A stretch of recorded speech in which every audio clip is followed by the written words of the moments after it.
there, my name is Whitney Belkowitz, President and CEO of Intelligent Concrete, and today we are going to be unlocking the mysteries of the quadratic equation.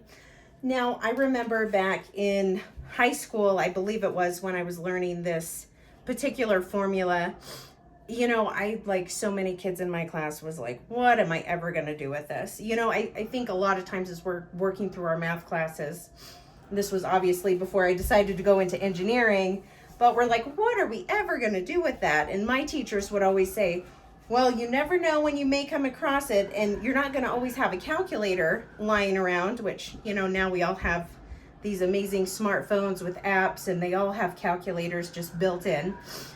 That being said, this sort of problem would not be the easiest to solve on an iPhone or, an Android or whatever.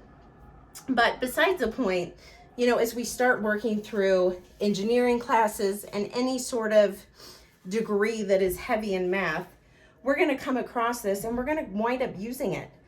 We have these problems sometimes that come up in real world applications that are not super easy to factor. They're just not overly straightforward.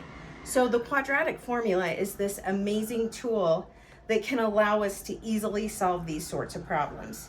So for the quadratic equation, kind of our base formula that we're pulling from here is ax squared, plus bx plus c equals 0. So that's what we're going to be using down here. Our a is going to be 3, our b is 7, and our c is 2. So this problem, like so many of, I think, our favorites, are just the kind of plug and chug. So once you have it set up to this way, we're able to just plug in the numbers here. So we've got negative b, which is negative 7, plus or minus the square root of b squared minus 4ac all over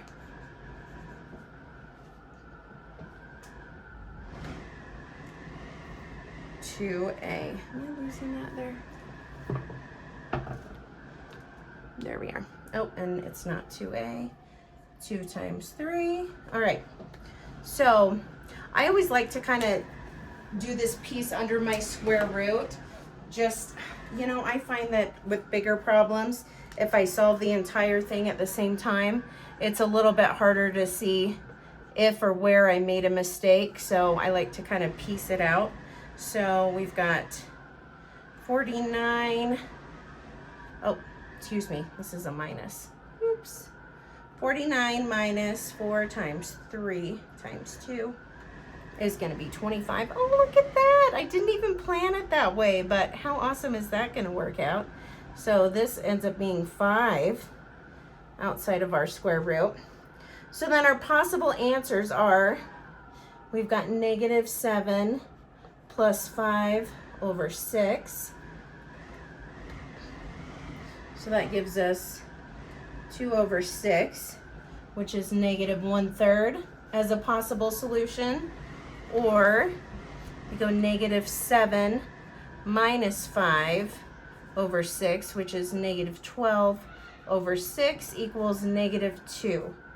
So those are our 2 possible solutions for our quadratic. And yeah, that one worked out incredibly well. I was just totally guessing on that. But, it makes a problem like this that seems a little overwhelming and a little bit difficult to work with really straightforward to solve if you just plug in the information. So anyways, thanks so much for joining. Please like, subscribe, ding the bell for notifications. Let us know if you have any concrete, math, algebra questions or comments. Thanks so much. Go concrete, beat asphalt.